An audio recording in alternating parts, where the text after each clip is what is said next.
Je suis Tiffaine, je suis chargée de développement pour le GCS e-Santé Bretagne sur le territoire de Saint-Malo-Dinan. J'ai plusieurs missions, notamment celle d'accompagner les professionnels de santé, du secteur social et médico-social sur la mise en place d'une application numérique de coordination qui s'appelle Mobility by Globule. Donc forcément, qui dit coordination, dit échange et partage de données entre professionnels de santé. Et effectivement, au cours des différentes présentations de cette application, systématiquement sont remontées des questions des professionnels que j'ai rencontrés et les questions étaient toujours les mêmes, à savoir est-ce que j'ai le droit d'échanger des données de santé? Si oui, avec qui je peux échanger ces données de santé? Et puis évidemment, quel type d'informations je peux échanger avec les autres professionnels autour du patient? Donc malheureusement, on s'est rendu compte que les professionnels n'ayant pas la réponse à cette question-là, ont tendance à se restreindre dans la communication entre eux et de ce fait, ça crée un déficit de prise en charge du patient. Et donc nous, côté GCS e-Santé Bretagne, on a pris la décision de faire appel à une juriste qui va justement recadrer ces notions d'échange et de partage de données de santé pour rassurer les professionnels sur ce qu'ils ont réellement le droit de faire et pour leur prouver qu'ils peuvent aller plus loin que ce qu'ils font aujourd'hui pour encore mieux prendre en charge leurs patients.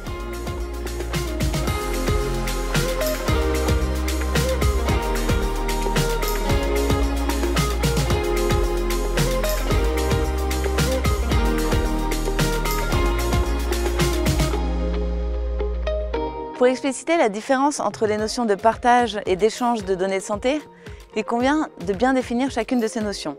L'échange et le partage de données entre professionnels sont régis par l'article L 1110-4 du Code de la santé publique.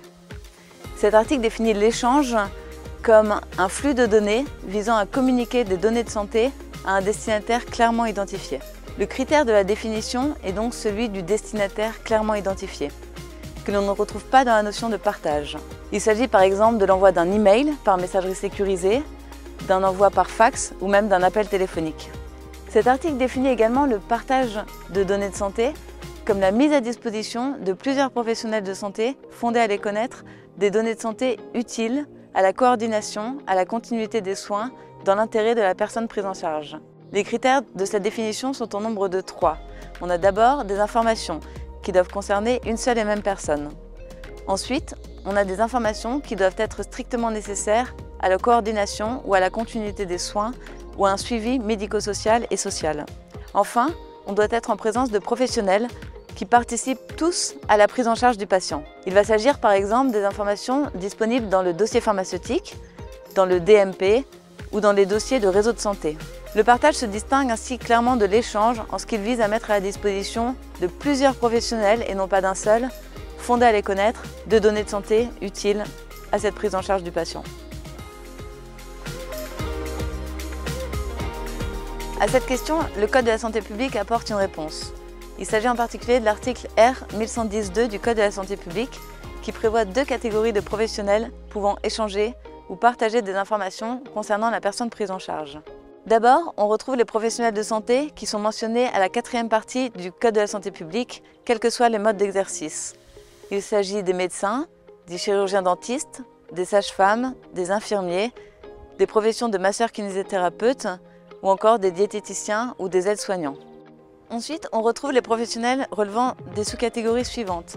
Les assistants de services social mentionnés à l'article L 411-1 du Code de l'action sociale et des familles, les ostéopathes, chiropracteurs, psychologues et psychothérapeutes non professionnels de santé par ailleurs, les aides médico-psychologiques et accompagnants éducatifs et sociaux, les assistants maternels et les assistants familiaux, les éducateurs et les aides familiaux, les particuliers accueillant des personnes âgées ou handicapées, les mandataires judiciaires et un certain nombre d'autres sous-catégories listées explicitement par l'article L 411-1 du même code.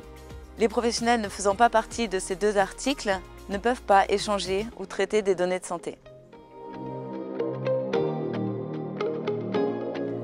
L'échange comme le partage peuvent intervenir entre des professionnels qui soit appartiennent à la même équipe de soins, soit n'appartiennent pas à la même équipe de soins. Au sein de la même équipe de soins, les informations sont réputées confiées par la personne à l'ensemble de l'équipe.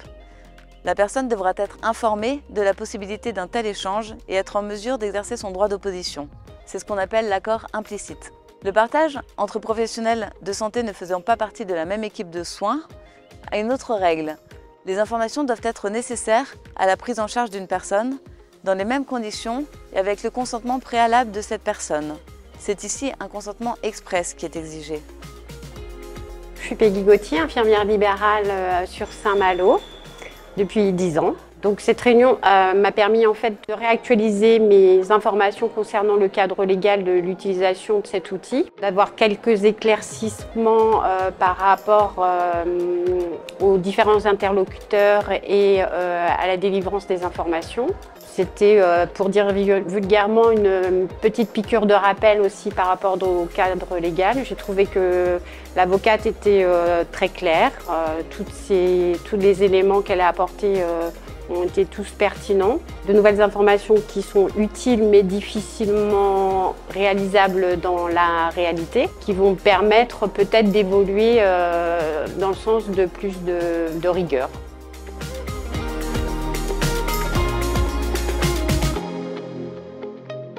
Je suis infirmière en pratique avancée. J'exerce au sein d'une maison de santé pluriprofessionnelle à Dinan. C'était très intéressant d'avoir le retour de la juriste, de l'avocate, puisque ça nous a conforté sur notre façon de fonctionner, mais ça nous a permis de voir sur le côté sur le quotidien, sur l'utilisation du système d'information partagée qu'on a, voilà, d'avoir des précisions sur la façon dont on doit manipuler ces données et à qui. Donc ouais, plutôt positif comme événement, et j'ai d'ailleurs eu des retours de coordinatrices d'autres maisons de santé qui me demandaient si ce type d'événement allait se reproduire sur d'autres territoires, car je pense qu'on n'était pas les seuls à se poser ce genre de questions sur l'utilisation des données de santé, et donc j'espère que ce type d'événement va se reproduire ailleurs. Voilà.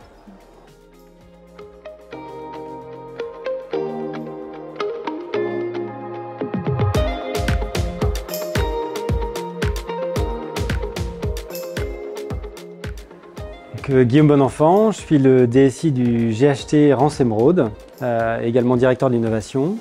Et donc à ce titre, j'ai souhaité participer et répondre positivement à l'invitation du GCS Santé Bretagne pour cette soirée dédiée à la donnée de santé. Ce qui est très intéressant dans cette soirée, c'est qu'on peut échanger librement sur le sujet avec d'autres acteurs de santé.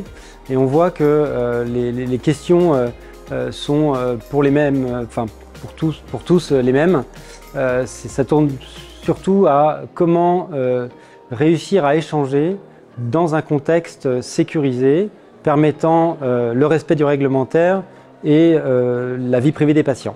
Donc l'objectif, c'est ici de trouver un chemin commun, partagé, qui soit compris, lisible par tous, avec des outils, une batterie d'outils proposés par le GCS ou d'autres acteurs de santé, qui permettent de mettre en place ces échanges et ces partages dans les meilleures conditions pour l'ensemble des professionnels de santé, et permettre aux patients de bénéficier du meilleur niveau de prise en charge.